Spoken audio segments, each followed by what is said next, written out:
In this video, I'm going to be showing you how you can do the new Soviet police identification trend on TikTok. This is a pretty fun trend to do and it's quite educational, but the accuracy of it is not so great since the image that you're using doesn't include all ethnicities and things like that. But with all that being said, let's just get into the video. So what you want to do once you've loaded up the TikTok camera, and you can access it by just tapping the plus icon there at the bottom in the center. That's going to go ahead and open up the TikTok camera. Then you can see it says effects there at the bottom left hand corner. Tap on that. Now you can either use this filter that's in the second row, the second option, which is the shape shift filter, but in my opinion that doesn't work the best. The best filter to use for this would be the Real Me filter. So to get it, you want to go ahead and tap on the discover option there at the bottom next to the home button.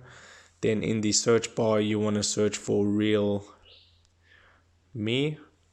Tap on the first result, and there you can see it says Real Me. And if you're not finding the effect under that effects label, go ahead and tap on any one of the videos and you'll be able to get the effect. So I'll just tap on effects and it takes me to the effects page, so I can add it to my favorites, which I've done already, or I just go ahead and hit the record button at the bottom there. Now before I go and show you what you need to do, you do actually need this image that I'm going to show you right now. You need to have this image to be able to do this trend, so I'll leave the link to this image in the description down below. Then I can go back into TikTok and I can upload that image, and then I'll just the upload button, and you can see it's going to tell me which ethnicity that I would be identified by the Soviet police. Pretty cool. Leave your thoughts on it down below. So that's how you do the new trend on TikTok. If this video helped you out, make sure to hit the like button and subscribe for more TikTok trends. Take care.